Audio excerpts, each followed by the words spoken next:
여러분 안녕하십니까? KNN 뉴스와이 시작합니다. 경남 창녕 아동폭행, 모두가 충격을 넘어 분노를 말하고 있습니다.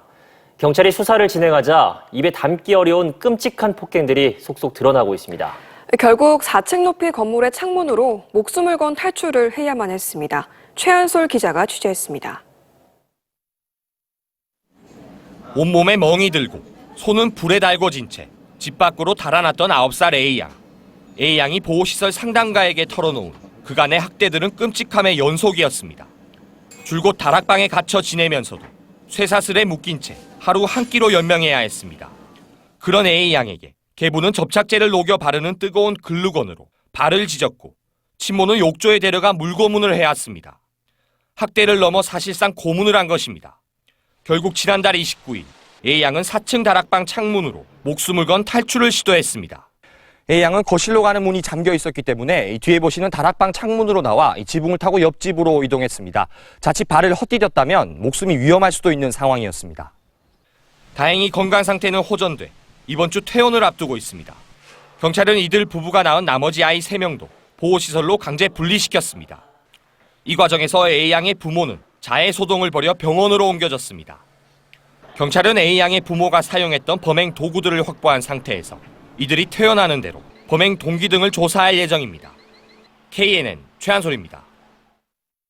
네, 코로나19 국내 확진자가 11,000명을 넘어섰지만 치료제가 나오지 않아 시민들의 불안감이 큽니다. 이런 심리를 이용해 허가는 물론 임상실험도 거치지 않은 약을 코로나19 치료에 특효라며 판매해온 일당이 경찰에 붙잡혔습니다. 강소라 기자가 보도합니다. 경찰이 30대 A씨 집을 압수수색합니다. 이곳에선 트리아자비린이라는 약과 현금 다발이 나왔습니다. A씨 등 일당들은 이 약을 코로나19의 특효라고 속여 성인약 홈페이지를 통해 팔았습니다. 러시아에서 저가에 들여온 약을 한 통에 20여만 원에 팔았는데 한 알당 10,000원이 넘는 가격입니다. 지난 2월부터 유통된 약만 적게는 3천만 원에서 많게는 5천만 원 상당인 것으로 보입니다. 이들은 마구잡이로 허위 광고 메시지를 보냈다가 이를 받은 경찰에게 덜미를 잡혔습니다. 스팸 문자를 통해서 이런 것들을 발송을 합니다. 그래서 운 좋게도 제가 받았습니다. 를 보고 클릭하니까 그 판매 사이트가 나왔고 거기를 따라서 저희들이 위장 매매를 해서 입금하고 그러는 과정에서 검거하게 됐습니다. 트리아자비린은 러시아에서는 독감 등의 효능이 있다고 인정받은 항바이러스제입니다. 하지만 국내에서는 판매 허가는 물론 임상 실험조차 거치지 않았으며 세계적으로도 코로나19 치료에 효과가 입증되지 않았습니다. 꼭 의사의 처방하에 그런 부작용 유무에서 체크를 받아서 이렇게 치료를 하셔야 되고, 더구나 허가가 되지 않은 약인 경우에는 상당히 인체에 위해를 줄 수 있기 때문에 꼭 주의를 하셔야 됩니다. 경찰은 광고총책 A씨를 약사법 위반 혐의로 구속하고 나머지 2명을 붙잡아 조사하는 한편 홈페이지 운영자 등 공범들도 뒤쫓을 예정입니다. KNN 강소라입니다. 연일 30도가 넘는 무더위가 계속되더니 이제는 장마까지 시작됐습니다. 덥고 습한 날씨가 이어지면서 마스크를 쓰는 게 더 힘들어졌지만 그렇다고 마스크를 쓰지 않을 수도 없는 상황입니다. 이태훈 기자입니다. 진주의 한 전통시장입니다. 후텁지근한 날씨 속에서도 시민들과 상인들 상당수가 마스크를 착용했습니다. 새벽에 잠깐 비가 내렸지만 마른 장마 속에 마스크를 쓰고 있자니 여간 불편한 게 아닙니다. 이거 없어도 더운데 이거를 끼고 있으면 엄청 깝깝해요. 어떻게 해야 되려면 모르겠어. 병은 자꾸 끝이 안 나고, 그지? 상황이 이렇다 보니 마스크를 안 쓰는 경우도 많습니다. 상인들도 고역입니다. 무더위에 참기름까지 짜고 있자니 얼굴에서는 땀이 비 오듯 흘러내립니다. 아이고 더버려. 하지만 더위를 식힐 새도 없습니다. 곧바로 마스크를 쓰고 손님을 맞아야 합니다. 말도 못해. 땀 많이 흘리. 일을 하면 움직이다 하면 땀이라 해. 예. 좀 줄줄 흐르는 거지 뭐. 이처럼 더위에 취약한 어르신들은 마스크를 쓰는 게 특히나 더 힘이 듭니다. 선풍기를 틀고 부채질까지 해보지만 더위를 쫓기엔 역부족입니다. 불편하지. 숨을 못 쉬겠다. 말을 하면 말귀도 못 알아듣고 막 그래. 특히 올여름은 역대급 폭염이 예고된 만큼 앞으로가 더 문제입니다. 본격적인 폭염이 시작되면 마스크를 벗고 생활하는 경우가 더 많을 것으로 예상되면서 방역에도 비상이 걸렸습니다. KNN 이태훈입니다. 스쿠버 다이버들의 불법 해산물 채취에 대해서 해경이 단속 의지가 있는지 의심스러울 정도로 미온적인 모습을 보였습니다. 다이버들은 해경 바로 앞에서 이 불법 행위가 목적이었다는 말도 서슴지 않았습니다. 정기영 기자입니다. 부산 태종대 감지 해변입니다.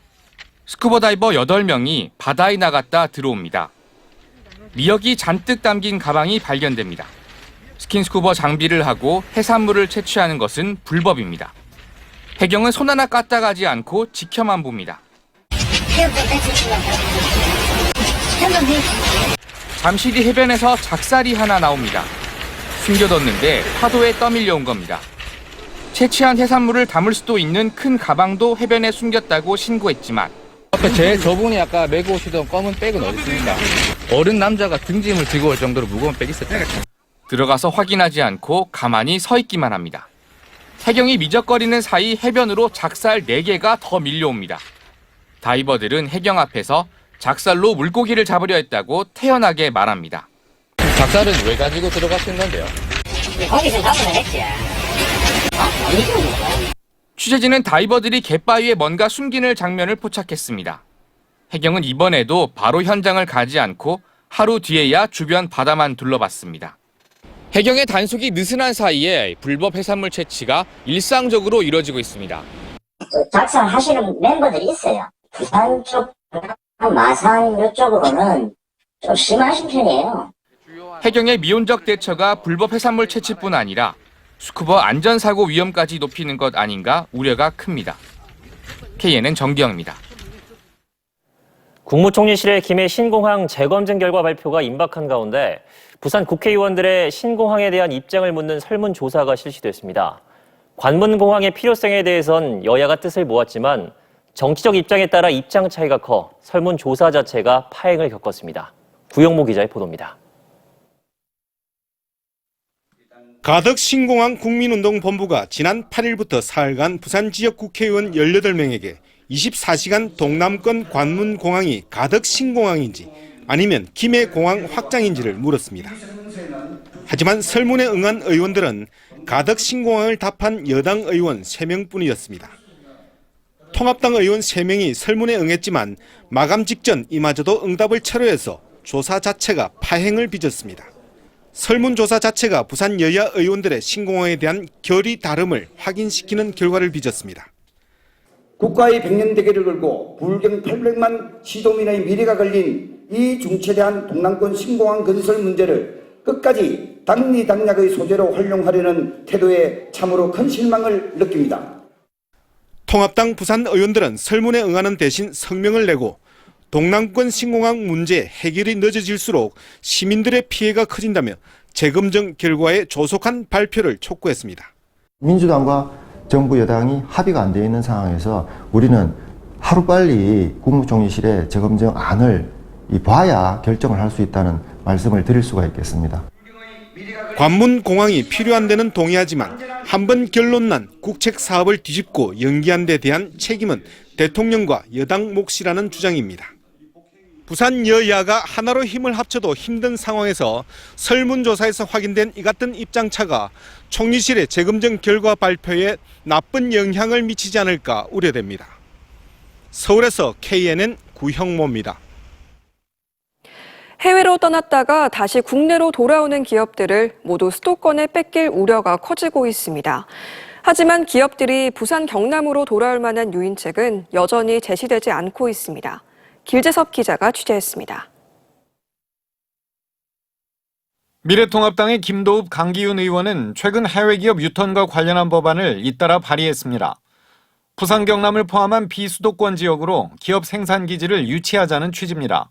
기업들이 이제 지방으로 감으로써 지방의 균형 발전이 되고 또 그로 인해서 지방이 살아야 사실 나라 발전이 될 수 있거든요. 그러나 한 번 떠난 기업들은 다시 돌아오기가 쉽지 않습니다. 부산 강서구의 여러 산단에는 폐업한 공장들도 곳곳에 있습니다. 공장들이 문을 닫으면 많은 일자리들도 하루아침에 사라집니다. 해외로 빠져나간 기업의 국내 복귀를 위한 유턴법은 지난 2013년 처음 시행됐습니다. 그 뒤 국내로 돌아온 기업은 80곳에 불과합니다. 각종 인센티브와 지원책은 제시되지만 기업들이 유턴을 결심하기는 여전히 어렵습니다. 국내 유턴 시 성공 여부가 불확실하고 또 진출했었던 현지국과의 관계가 다소 불편해질 수 있다는 부담도 고민이 될 것으로 예상이 됩니다. 부산 상공회의소는 부산과 경남, 울산에 연고를 두면서 해외에 생산기지를 둔 기업을 203곳 정도로 파악하고 있습니다. 최근 해외에서 유턴하는 리쇼어링 기업을 위해 추진되는 수도권 규제 완화 추진에 대해서는 비판의 목소리가 높습니다. 수도권의 규제를 완화해서 그런 기업들마저도 수도권으로 간다 하면은 그것은 정말 이제 우리나라가 수도권 일극화로 갈 수밖에 없는 구조다. 상공계에서는 정부가 세금과 전기료 인하 등 실질적인 유인책을 제시하지 않는다면 리쇼어링 정책은 계속 겉돌 수밖에 없을 것이라고 지적합니다. KNN 길재섭입니다. 낙동강 하고 살리기 전국 시민행동은 기자회견을 열고 낙동강 환경유역청이 대저대교 환경영향평가서를 반려할 것이 아니라 부동의 처리해야 한다고 말했습니다. 이들은 부산시가 작성한 대저대교 환경영향평가 일부분이 거짓 작성됐다고 판단된 만큼 유역청이 사업 자체가 적절하지 못하다고 판단 내릴 것을 촉구했습니다. 부산도시공사가 코로나19 사태로 침체에 빠진 지역 고용시장에 활력을 불어넣기 위해 신입사원 15명을 공개 채용합니다. 모집 부문은 7급 신입사원의 행정 5명, 건축 5명 등이고 공무직 사원의 운전, 비서, 안내 1명씩입니다. 부산도시공단은 통익 등 영어 성적 유효 기간이 지났더라도 사전 제출한 성적을 인정하는 등 자격 요건을 완화합니다. 일선 소방관들의 현장 대응 활동을 높이기 위한 상시 소방훈련 최우수팀 선발대회가 열렸습니다. 이번 대회에는 부산 11개 소방서 33개 팀이 출전해 화재 진압과 인명구조, 응급처치 등에 대한 현장 대응 능력을 겨뤄 동래 소방서가 종합 우승을 차지했습니다. 오늘 새벽 2시 반쯤 부산 기장군의 한 폐기물 보관업체에서 불이 났습니다. 이 불로 인명피해는 없었으며 건물 벽면과 포크레인 일부 등이 불에 타 소방 추산 5천만 원 상당의 재산 피해가 났습니다. 경찰과 소방은 쌓여있던 폐기물에서 자연 발화한 것으로 보고 정확한 화재 원인을 조사하고 있습니다.